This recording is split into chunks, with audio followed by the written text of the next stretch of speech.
शहरातील नागरिकांसाठी एक दिलासादायक बातमी आहे। हरविलेले मोबाईल परत मिळवण्याची आशा अनेकांना नसते, मात्र पाचपावली पोलीस स्टेशन हद्दीत पोलिसांनी एक कौतुकास्पद कामगिरी केली आहे।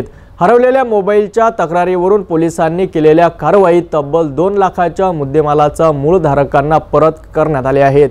ही कारवाई पोलीस आयुक्त, उपायुक्त आणि परिमंडल प्रमुख यांच्या मार्गदर्शनाखाली यशस्वीरित्या पार पडली। नागपूर शहरातील पाचपावली पोलीस स्टेशन हद्दीत हरवलेल्या मोबाईल फोनच्या तक्रारीवर पोलिसांनी केलेल्या विशेष कारवाईमुळे अनेक चेहऱ्यांवर हास्य उमटले आहे। तांत्रिक विश्लेषण आणि सखोल तपासानंतर पोलिसांनी विविध कंपन्यांचे आणि मॉडेल्सचे अनेक हरवलेले मोबाईल फोन शोधून काढले। गुरुवारी एका विशेष समारंभात हे सर्व मोबाईल फोन त्यांच्या मूळ मालकांना परत करण्यात आले।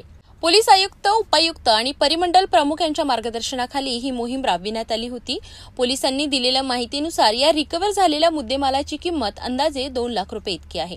नागरिकांनी हरवलेल्या मोबाईलची तक्रार नोंदवल्यानंतर पोलीस यंत्रणेने ती गांभीर्याने घेतली आणि त्याचा पाठपुरावा करत हे यश मिळवले। या संदर्भात एसीपी श्वेता खाडे यांनी अधिक माहिती देताना सांगितले, आम्ही नागरिकांच्या समस्या सोडवण्यासाठी कटिबद्ध आहोत। हरवलेल्या मोबाईलची तक्रार आल्यानंतर आमचे सायबर पथक आणि तपास पथक सक्रिय झाले आणि या मोठ्या यशासाठी त्यांनी अथक परिश्रम घेतले।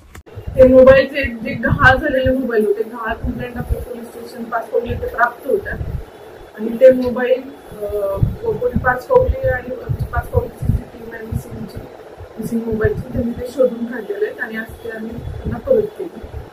ही कारवाई माननीय डीसीपी मॅडम, माननीय सीपी सर यांच्या मार्गदर्शनामध्ये करण्यात आलेली आहे आणि जवळपास 2 लाखाच्या आसपासचा हा मुद्देमाल आहे। याच्यामध्ये आशिष पाटील आणि विशाल सांगोळकर यांनी या दोघांनी याच्यामध्ये काम केलेलं आहे।